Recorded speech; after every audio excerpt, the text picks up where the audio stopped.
நான் டாக்டர் பாபு எருமலை, இருதய நோய் நிபுணர், எம்ஜிஎம் ஹெல்த் கேர், நெல்சன் மாணிக்கம் ரோட்லேருந்து பேசுகிறேன். என் கூட இருக்கிறவர் ஒரு அரௌண்ட் 60 years ஆஃப் ஏஜ் அவருக்கு. அவருக்கு வந்து ஹார்ட் ரேட் கம்மியாக போகிற ஒரு கண்டிஷன் இருந்தது. ஸோ ஏட்ரியா வென்ட்ரிகல் பிளாக் அப்படின்னு சொல்லுவோம். அந்த கண்டிஷனில் ஹார்ட் ரேட் வந்து 40 கீழே கூட போயிட்டு இருந்தது. அதனால் அவருக்கு pacemaker, heart rate increase பண்ணுறதுக்காக ஒரு கருவி, பேஸ் மேக்கர்ன்ற கருவி, அதுவும் ஒயர் இல்லாத pacemaker, leadless pacemaker அப்படின்ற கருவி யூஸ் பண்ணியிருக்கோம். அது வந்து பார்த்தீங்கன்னா 2 பக்கத்தில் 2 அறைகள், ரைட் ஏட்ரியம் ரைட் வென்ட்ரிகல் இதயத்தில் இருக்கிற 2 அறைகள் dual chamber wireless leadless base maker implant பண்ணியிருக்கோம். இது ரொம்ப கம்மியான ப்ரொசீஜர் தான் இந்தியாவில் பண்ணியிருக்காங்க. அதுவும் சென்னையிலையும் பார்த்தீங்கன்னா ரொம்ப சில ஹாஸ்பிட்டல் தான் பண்ணியிருக்காங்க. இது பண்ணுறதுனால பார்த்தீங்கன்னா இன்ஃபெக்ஷன் வந்து சான்சஸ் வந்து யூஸ்வலாக வயர் இருக்கிற பேஸ் மேக்கரில் இருக்க இன்ஃபெக்ஷன் சான்சஸ், காம்ப்ளிகேஷன்லாம் ரொம்ப கம்மி. ஹாஸ்பிட்டலில் வந்து ஒரு ப்ரொசீஜரே ஒரு 1/2 hour to 1 hour தான் ஆகும். ஹாஸ்பிட்டல் ஒரு 24 to 48 hours, ஒரு நாள் 2 நாள் டிஸ்சார்ஜ் ஆகிடலாம். மற்றபடி ஒன்றும் எந்த பெருசாக மேஜராக எதுவும் ரெஸ்ட்ரிக்ஷன்லாம் எதுவும் கிடையாது. இதுதான் இப்போ லேட்டஸ்ட் டெக்னாலஜி. இது வந்து இப்போ வளர்ந்து வர டெக்னாலஜி. இது வந்து எல்லாருக்கும் யூஸ் பண்ணால், பெரியவங்களுக்குலாம் யூஸ் பண்ணால் ரொம்ப பெனிஃபிட்டாக இருக்கும். இந்தியாவில் வந்து இந்த ஹாஸ்பிட்டலில் வந்ததுலேருந்தே நான் இங்கே வந்துட்டு இருக்கேன் ட்ரீட்மெண்ட்டுக்கு. எனக்கு வந்து டாக்டர் பி சிவராஜன் சொல்லி அவர் தான் என்னுடைய ரெகுலர் செக்அப்லாம் அவர் தான் வருவேன். ஃபிசிஷியன், இஸ் ஜென்ரல் ஃபிசிஷியன், அவர்கிட்ட தான் வருவேன்.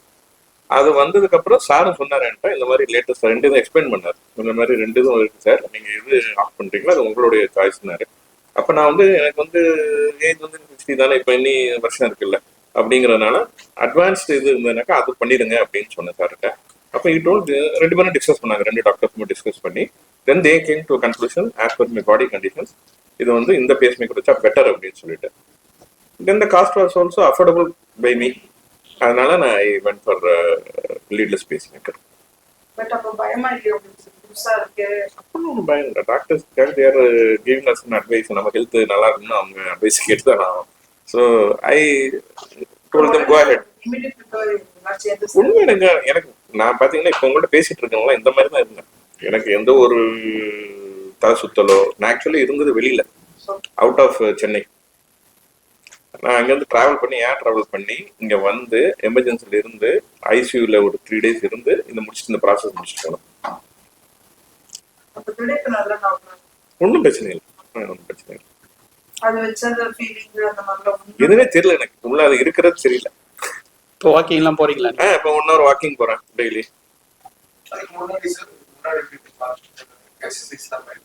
முன்னாடி வாக்கிங் போயிட்டு தான் இருந்தேன். பட் இது ஆல் ஆஃப் சடன் வந்தது. நான் ஆக்சுவலி வந்து பாத்தீங்கன்னா ரூம்ல வந்து படுத்தேன் ஹோட்டல்ல வந்து. அப்ப படுக்கும்போது பாத்தீங்கன்னா எனக்கு திடீர்னு ஒரு டிஸ்கம்ஃபர்ட் இருந்தது. என்னடா ஒரு மாதிரி இருக்கேன் அப்படின்னு சொல்லிட்டு அந்த ப்ரெஷர் டிவைஸ் எப்பயும் நான் கையில வச்சிருப்பேன். ஏன்னா எனக்கு இப்போ ஹைப்பர் டென்ஷன் இருக்கனால நான் வச்சிருப்பேன் டிராவல் பண்ணா கூட. ஸோ அதை எடுத்து மெஷர் பண்ணி பார்க்கும்போது இட் வாஸ் 210/110. ஸோ என்னடா இது சம்திங் அப்நார்மலா இருக்கு பாடியில் அப்படின்னு சொல்லிட்டு பல்ஸ் பார்த்தீங்கன்னா 12 to 39. ஸோ அதுக்கப்புறம் தான் நான் டிசைட் பண்ணேன், சரி ரைட்டு நம்ம வந்து வெஸ்ட் பெங்காலில் இருக்கும், வெஸ்ட் பெங்காலில் தான் நமக்கு சரி வராது.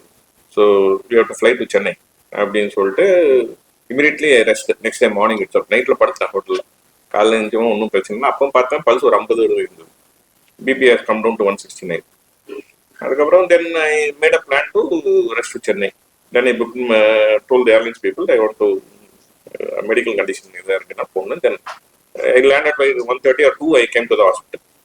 வந்தோடனே எமர்ஜென்சியில் பார்த்தாங்க, செஞ்சாங்க, ஆன்ஜியோ எடுத்து பார்த்தாங்க. ஆன்ஜியோவில் பிளாக் இல்லை.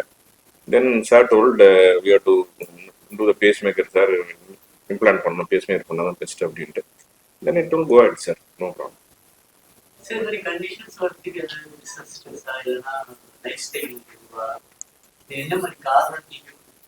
எனக்கு தெரியல, அது நாம சொல்றேன் ஆன்சர் பண்ணும். ஸோ அவருக்கு வந்து இது வந்து அந்த ஸ்ட்ரெஸ் அதெல்லாம் பாத்தீங்கன்னா ரத்த குழாய் அடைப்பு வரலாம். ஹார்ட் ரேட் வந்து ஸ்ட்ரெஸ்னால கொஞ்சம் ஹார்ட் ரேட் இன்க்ரீஸ் ஆகலாம். பட் கம்மி ஆகிறது இவருக்கு வந்த கண்டிஷன் வந்து இதுவும் ஆல்ரெடி நோன் கண்டிஷன் தான். இந்த மாதிரி இது ஒரு வியாதி. இப்போ ஜுரத்துல, ஃபீவர்ல, மலேரியா, டைஃபாய்டு, அது மாதிரி நிறைய எல்லாருக்கும் ஹார்ட் அட்டாக், மாரடைப்பு நோய் தான் தெரியும். பட் இருதயத்துல மற்ற வியாதிகள் இருக்கு. இந்த மாதிரி ஹார்ட் ரேட் கம்மியா போடுது. இப்போ அடிக்கடி ஹார்ட் ரேட் கம்மியா போச்சுன்னா அதுவும் இந்த மாதிரி லோவா போறதுக்கு பேஸ் மேக்கர் தான் வைக்கணும்ன்றது காலகாலமா இருக்கிறது. ஒரு 30-40 years இருக்குது. அது எந்த மாதிரி பேஸ் மேக்கர் வைக்கணும்ன்றது தான் இப்போ பண்ணிருக்கோம். அதுக்கு வந்து ஸ்ட்ரெஸ், அதனால வந்து ஸ்ட்ரெஸ்னால ஹார்ட் ரேட் இன்க்ரீஸ் ஆகலாம். கம்மியா ஆகுதுன்றது வந்து கிடையாது. But blood vessel block, sugar, cholesterol, BP எல்லாம் மாறலாம். இப்போ இவருக்கு சாருக்கு வந்து பிபி அதிகமா போச்சுன்னு சொன்னாங்க 200-110. அது வந்து ஹார்ட் ரேட் கம்மியா போச்சுன்னா ஆட்டோமேட்டிக்கா நம்ம பாடி ரிஃப்ளெக்ஸா இன்க்ரீஸ் பண்ணிக்கும் பிபி. ஸோ தட் அந்த பிளட் ஃப்ளோ மெயின்டைன் பண்ணும். போதுமான அளவு பம்ப் தான் வரல, பட் அந்த ப்ரெஷரோட போனா அட்லீஸ்ட் மற்ற இடத்துக்கு சப்ளை ஆகணும். அந்த இயற்கையாக அது எப்பயுமே ஹார்ட் ரேட் கம்மியா போச்சுன்னா பிபி நார்மலா கொஞ்சம் இன்க்ரீஸ் ஆகும். அதனால அவர்களால் கண்டுபிடிக்க முடியும். இந்த மாதிரி கண்டிஷன் எவ்வளவு பேர்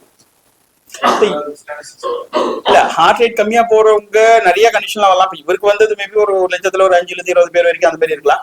பட் அது நிறைய விஷயங்களால இருக்கு. இப்போ இவருக்கு சொன்னது செகண்ட் டிகிரி தான். தேர்ட் டிகிரின்னா இன்னும் டோட்டலாவே ஹார்ட் ரேட் வந்து 30-40 தான் இருக்கும். அந்த மாதிரியும் போயிடுவாங்க.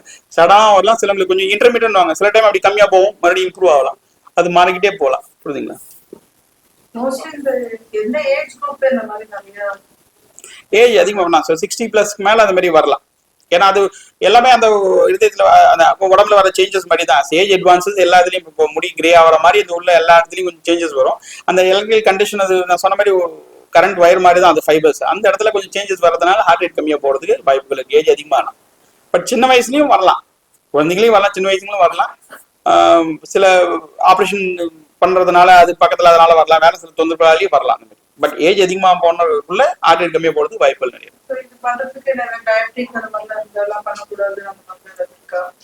இல்ல இப்ப டயபெட்டிக் இதுக்கு இந்த வயர்லெஸ் பேஸ் மேக்கருக்கு எதுவும் அந்த மாதிரி பிரச்சனை கிடையாது. நம்ம நார்மல் பேஸ் மேக்கர் பண்றோம்னு வச்சுக்கலாம்.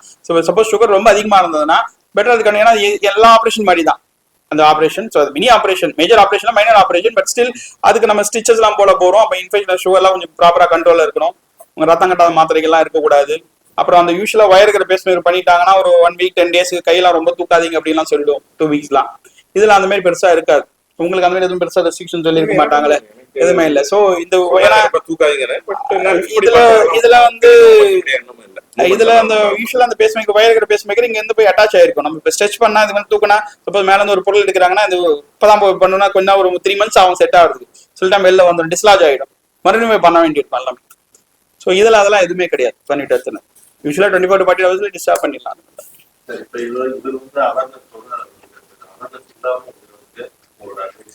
இப்போ அவர் இன்னைக்கு கூட்டதே எல்லாருக்கும் அவேர்னஸ் கொடுக்கணும். அந்த இதில் தான் அவரும் வந்திருக்காங்க. ஆக்சுவலாக ஸ்லோட்டிவா எடுத்துன்னு அவர் வந்ததும் இப்போ இந்த ப்ரொசீஜர் இருக்கு. ஆக்சுவலாக நம்ம ஜென்ரலாக சின்ன குழந்தைங்களுக்குனா எல்லாரும் நிறைய அட்டென்ஷன் கொடுப்பாங்க. பட் ஹார்ட் அட்டாக்ல இருந்து எல்லாமே 50-60 வயசுல இருந்தா இப்போ சின்ன வயசுலயும் வருது. பட் பெரியவங்களுக்குலாம் நிறைய அந்த மாதிரி பிரச்சனைகள்லாம் வருது. அதுல ஒன்று ஹார்ட் ரேட் கம்மியா போற கண்டிஷன். இந்த ஹார்ட் ரேட் கம்மியா போகல, அது முக்கியமா 40 கீழே போச்சுன்னா, இல்ல இரெகுலர் ரிதம் போச்சுன்னா சில கண்டிஷன்ல அவங்களை மயக்கம் வரலாம். ஹார்ட் ரேட் ரொம்ப கம்மியா போச்சுன்னா வீடுக்கு ஆபத்தாகவும் போகலாம். அந்த ஹார்ட் ரேட் கம்மியாவும் பாத்துக்கிறதுக்கு பேஸ் மேக்கர்ன்ற ஒரு கருவி இருக்கு. அந்த பேஸ் மேக்கர் கருவி வயரோட இருக்கிற பேஸ் மேக்கர் அப்படின்றதான் lead base maker with lead. இப்ப பேஸ் மேக்கர் லீட் இல்லாத base maker, wireless base maker, leadless base maker இருக்கு. இது வந்து சின்ன எந்த வயசுலயும் வரலாம். அதான் எந்த வயசுனா 90 வயசு 95 வயசு இருந்தா கூட நம்ம இந்த இது பண்ணலாம். ஏன்னா இது ஆஞ்சியோபிளாஸ்டி பண்ற மாதிரி தான். தொடவழியா ஊசி போட்டு பேஸ் மேக்கர் போய் வச்சுட்டு வந்துடும். 1/2 hour to 1 hour தான் மேக்ஸிமம் டைம் ஆகும். ஸோ இந்த யூஸ்வலா அந்த இன்சிஷன், அந்த கிழிச்சல், தையல், ஸ்கார் அதெல்லாம் எதுவும் கிடையாது. இன்ஃபெக்ஷன் ரேட்லாம் ரொம்ப கம்மி. ஆனா இது பண்றது எல்லா வயசுலயும் பண்ணிக்கலாம். அது ரொம்ப ஈஸியா இருக்கும். ஹாஸ்பிட்டல் 24 to 40 hours அவங்க டிஸ்சார்ஜ் ஆகும். இந்த பிலோ 15 years இந்த பேஸ் மேக்கர் நான் பண்ணது கிடையாது.